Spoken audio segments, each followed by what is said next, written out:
Hi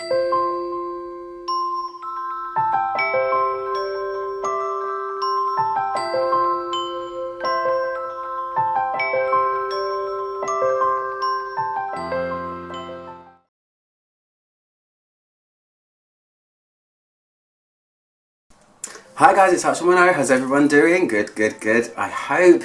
Yes, I'm doing another Amouage review. I've realised that I'm getting very far behind on my Amouages. I need to smell the new stuff. I did review Love Tuberose recently though, so I'll put a link up here to that one. But today I am reviewing Figment Woman. Really behind. So this fragrance came out in 2017. They've since done Imitation and Portrayal, which I will try to get my nose on as quick as I can. But for now we're talking about this one. Fragrantica described this one as a chypre floral. I'm not really sure why. It doesn't feel like a chypre, but I will tell you the notes and I'll tell you how it smells. This is the gorgeous aquamarine kind of iridescent bottle. In person it's absolutely lovely. I smelled it when it came out briefly but not on skin. So now I have had a big sample of it. I've had time to test it and wear it and try and get to know it. And it's a tricky one.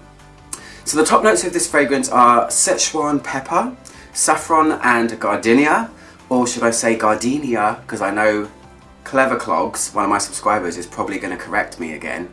Gardenia, there you go.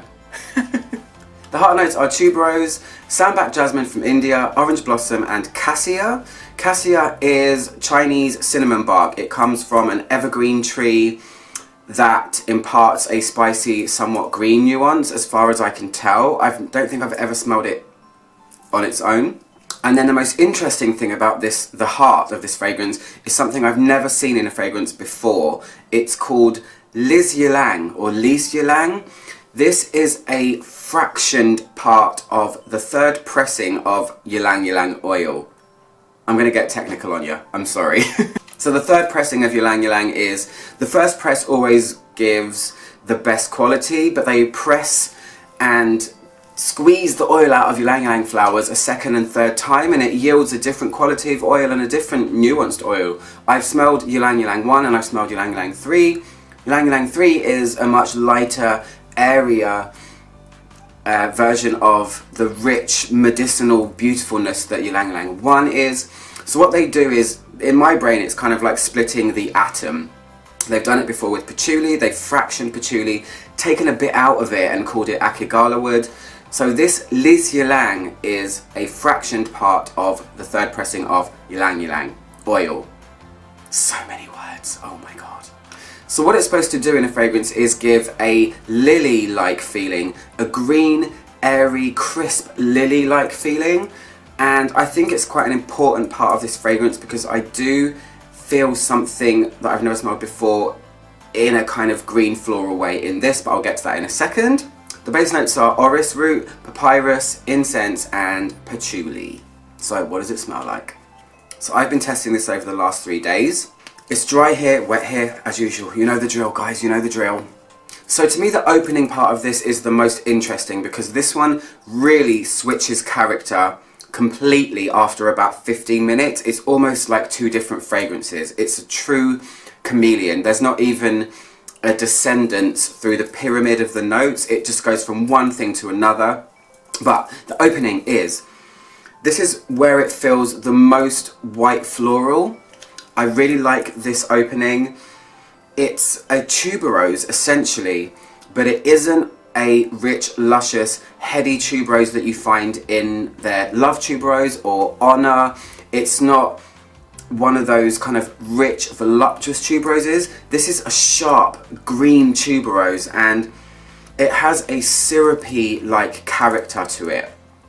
The most interesting thing about the opening though is I smell something green in here, which I'm going to put it down to either this Lise Ylang thing or, if I'm going to just go on what I know, this smells like there's a cool, almost minty green element nestled in there as well. And it feels like caraway seeds to me. When I smelled caraway seeds on their own, they felt like they were related to mint, but kind of floral green as well. And this has got something like that.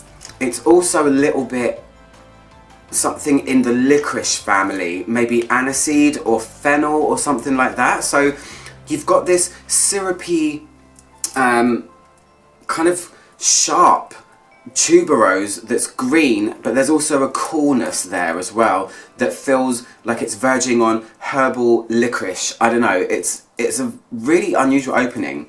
I should say, and I probably should have said at the beginning, this is not one of the big opulent rich Amouage things that you might be used to if you're a fan of the brand. I like them for that reason. I love their over the top, obnoxious, big, bold perfumes. This one's on the quieter side, but still I think a little bit unusual enough to be interesting. So that's what I get here. Aniseed, caraway seed, cool green, lily, and then a sharp syrupy tuberose at first. But then all of that changes. So when we get to here, which is about 15-20 minutes later, it changes very fast. It's like an entirely different fragrance to me. So many different characteristics and tonalities come out of this. The white floral thing is pretty much non-existent anymore. And it goes into, for me, almost like something salty and waxy feeling. The texture is just so different from the opening that it really surprised me when I wore it. I felt like I was wearing two different things, and it smells like two different things. If I gave you my hands right now and said smell that and that, you would probably think it's two different perfumes. So here, there is a softness that comes in. The white floral is gone, and what I can smell is something that's between salt, wax, and even touching on a slight marine feeling, which makes sense because it's in a blue bottle. This is where I feel like it matches the packaging more. So this to me is where, for me personally, I think the opening's amazing, and this is where it becomes softened, it becomes blanketed, it becomes not one-noted, but it just feels, I don't know how to say this part. What should I say? Give me a minute.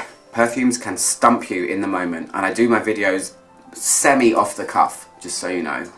It's surprising here because when we're going into base notes, when we're talking about papyrus and incense and patchouli, it's not any of those things to me. I guess maybe papyrus, because it feels like it could be papery, and the orris is giving it this kind of dusky, waxy thing that I mentioned, but this is where it becomes very difficult to describe.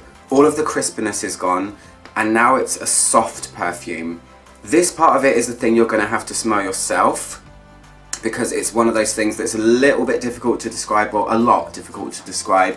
But this is where it stays, and it stays like this for a very long time. It stays on me for 8 hours, maybe 10, and I'm going to put it on marine. It goes to a marine place, but not that typical kind of thing. It feels like marine wax with some kind of maybe distant floral notes, but